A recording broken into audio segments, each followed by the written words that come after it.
नमस्कार। आज हम बात करेंगे कि गुरु कौन है। मतलब हम गुरु गुरु तो कहते हैं, मगर सच में गुरु कौन है? तो गुरु यानी एक देहधारी होता है। वह देहधारी होकर भी वैदेही है। मतलब जैसे नारियल के भीतर पानी सूख जाता है तो भीतर का नारियल भी सूख जाता है और वह अपने शरीर से अलग हो जाता है। तो फिर यह रहता है शरीर में, मगर शरीर का और इसका संबंध टूट जाता है। शरीर को दुख होने से इसको दुख नहीं होता है। शरीर को टूटने से वह नहीं टूटता है।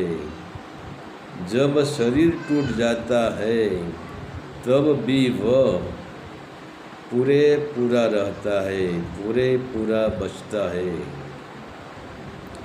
फिर गुरु कोई व्यक्ति नहीं रहता है, वह समष्टि से मिलकर एक शक्ति बन जाता है और वह शक्ति ब्रह्मा, विष्णु, महेश और सर्व देवी देवताओं से भी परे है। और वही त्रिदेव गुरु की ही प्रार्थना करते हैं, गुरु का ही पूजन करते हैं, गुरु का ही ध्यान धरते हैं। मगर आज गुरु के स्वरूप को पहचानना इतना कठिन बना दिया है कि आज हम शरीर को गुरु मान लेते हैं। मतलब गुरु के वस्त्र को हम गुरु मान बैठे हैं और गुरु के वस्त्र की हम पूजा करते हैं, जो कि शरीर गुरु का माध्यम है। अगर गुरु शरीरधारी नहीं होगा तो वह हमें समझाएगा कैसे?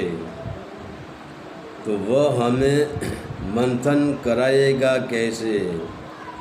तो हमें इशारा करेगा कैसे? और हमें जहाँ रुकावट आती है, हम जहाँ फंस जाते हैं, तो गुरु ही हमको सहाय देकर यहाँ से बाहर निकालते हैं और हमें आगे की यात्रा करवाता है। तो जो शरीरधारी गुरु है वही तो हमारा कल्याण कर सकता है, मगर शरीर गुरु नहीं है। वही तो हमें झकझोर के जगा सकता है।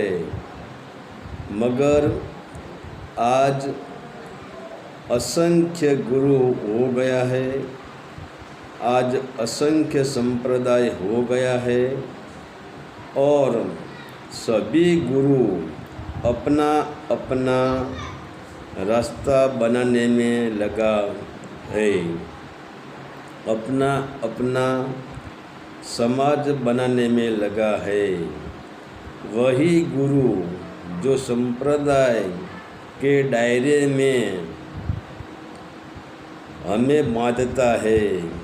वही गुरु सिर्फ शब्द भंडोर का उपयोग करता है और वही गुरु हमें मंथन से वंचित रखता है और वही गुरु हमारे भीतर नफरत के बीज, कोमवाद के बीज बोते हैं और वही गुरु बीड़ इकट्ठी करता है। और बड़ी मज़े की बात यह है कि जिस गुरु के पास जितनी ज़्यादा भीड़ होती है इतना ही वह अहंकारी होता है, इतना ही वह अक्कड़ से चलता है और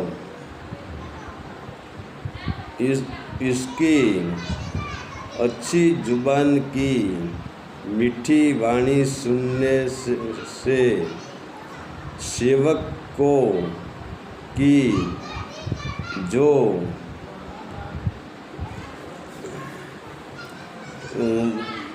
बहरता है और अपने सेवकों के समझाता है कि परमात्मा बिना प्रयास से मिलता है। मगर आज के गुरु यह सच नहीं बताता है कि भाई दूध में घी तो होता है, इसमें कोई शक नहीं है, मगर बिना प्रयास, बिना मंथन के तुम घी को नहीं जान सकते हो।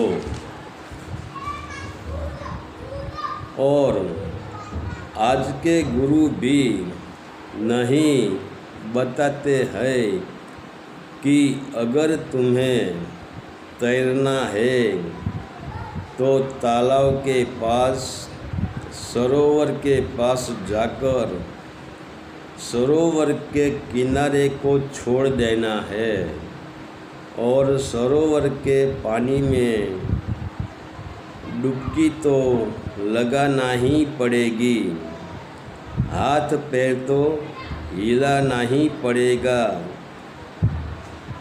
पानी में डूबना ही पड़ेगा। और वैसा तुम सतत प्रयास आपको करना पड़ेगा और तुम्हारा प्रयास ही तुम्हें सफलता देगा। जब तुम तैरना सीख जाते हो फिर तुम निडर होकर आनंद से तैर सकते हो, फिर तुम्हें भय मिट जाता है कि कितना ही गहरा पानी हो मैं तैर कर निकल जाऊंगा। मगर आज के गुरु तुम्हें चारपाई पे, तुम्हारी फर्श पे तैरना सिखाता है, तुम्हारे बिस्तर पे तुम्हें तैरना सिखाता है।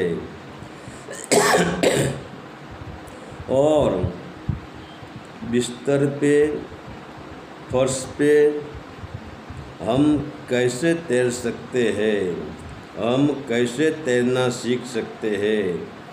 अगर हमको तैरना सीखना है तो सरोवर के पास जाना ही पड़ेगा और सरोवर का किनारा भी छोड़ना ही पड़ेगा और सरोवर में ही छलांग लगानी पड़ेगी, तो हम तैरना सीख सकते हैं। इसीलिए तो आज हमारा भय, हमारा अंधकार गहन होता जाता है। वही हमारे भय के कारण पानी हमें दुश्मन लगता है, तो यह पूरा अस्तित्व हम जो देख रहे हैं वह परमात्मा का सागर है। परमात्मा रूपी जल से लबालब भरा है, फिर भी हमें भय क्यों? और हमें भय है, फिर भी हम अंधकार में हैं, हम बेहोशी में हैं, फिर भी हम द्वैतवाद में हैं, फिर भी हमारे सामने जो है वह हमें दुश्मन दिखाता है। इसका एक ही कारण है कि न हमने मंथन किया है और न हमने तैरने की कला जानी है। तो आज इतना ही। कल हम इसी विषय पे चर्चा करेंगे कि असली गुरु कौन है। हरि ओम तत्सत। आदेश का प्रणाम।